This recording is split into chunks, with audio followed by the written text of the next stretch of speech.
Welcome to Second Take, the show that focuses on the issues behind the news. Russia's Renova group is considering strategic options to enhance its global presence in the manganese business. Mining Weekly editor Martin Creamer tells us more. Welcome, Martin. Thanks, Shannon.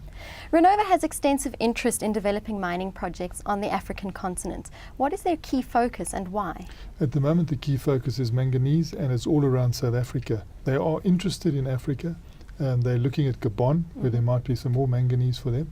But they're also in other metals and minerals, and as a Renova conglomerate headed by Victor Vekselberg, they could also be interested in gold in Mozambique and other places. So they're looking across Africa at opportunities. But where they are active and where they've been active for some years now is in mining manganese, and they managed to get mineral rights with their black economic empowerment partner, Majestic Silver Trading, to create United Manganese of Kalahari. So they've been active in fairly close to surface manganese there. So they've managed to get a revenue stream quite quickly. Another big part of their business in South Africa is TransAlloys. And we know TransAlloys from the Anglo days. Anglo used to own TransAlloys because they owned Highveld Steel. And then we had a change of ownership at Highveld Steel, and interestingly, that went into the hands of Roman Abramovich, another Russian, and the world knows Roman Abramovich because he owns Chelsea Football Club of London. So we often see him on TV watching his team. But he disposed then of TransAlloys to another Russian, and we've mentioned his name already, Victor Vekselberg, who's in charge of Renova. That's the Renova group is headed by Victor Vekselberg. So it was an interesting deal between the two Russians. What happens is some of the ore that is mined at UMK, they call it, United Manganese of the Kalahari, goes through to the smelter at TransAlloys, for creation of ferromanganese and silicomanganese. And so the idea now is to enhance that manganese business and possibly do more in Africa, also in manganese. Now, Renova's Vladimir Creamer mentioned several challenges in the manganese mining industry in South Africa. Can you elaborate on some of those? Yeah, well, those are the same challenges that most people face in mining or in smelting in South Africa. And the first, of course, is rail. And they are having to truck a lot of the ore to the ports of Port Elizabeth and Durban. They would prefer to put them on rail, of course, but there's not enough rail capacity. So they expect to have to truck about 1 million metric tons this year, which is unideal and rather expensive, hard on the roads as well. So that is the one constraint. And of course, on the TransAlloy side, the energy constraint is something that they're looking at to try to unlock. And they've got cogeneration ideas, so they'll use their own heat that they generate in the smelting process to then further generate electricity in the process called cogeneration. They will also then look to becoming an independent power producer in a renewable energy sense, where they will have a possible input in solar power, because within the Renova group worldwide is a Swiss company that makes thin-film solar panels.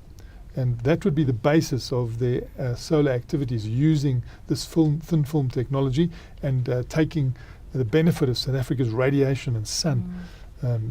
All over the place we've got a lot of sun, but particularly in the Kalahari, where Renova has personal experience with the UMK mining operation. They see potential for doing something in the field of generating electricity from the sun, and then feeding some of that into their own smelter as well, and selling the rest into the grid, the national grid.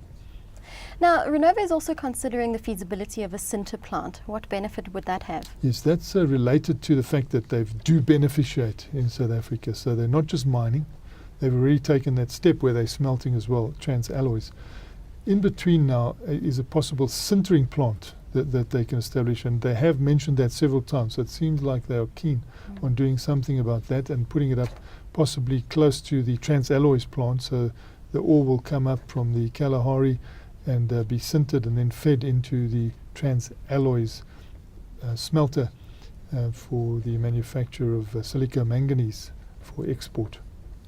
Now, you've mentioned the constraint with rail. Is there any possibility that they could work together with Transnet to fix or to help this problem along? Yeah, another hat that Vladimir Klima wears is that he is on the South African Russian Business Council. In fact, he leads the Russian side of it.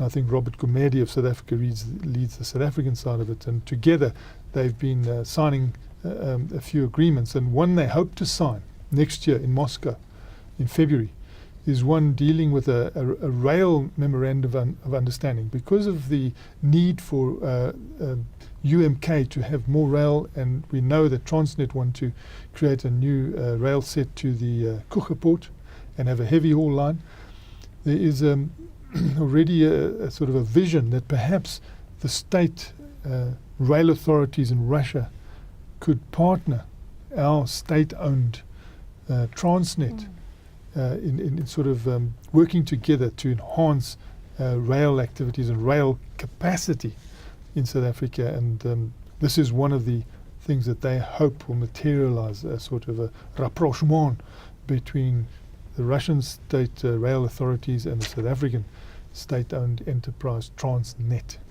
Well, it sounds very exciting. Thank you very much, Martin. Great pleasure, Shannon. That's the show for today. Join us again next time for more news and insight into what's happening in the mining world.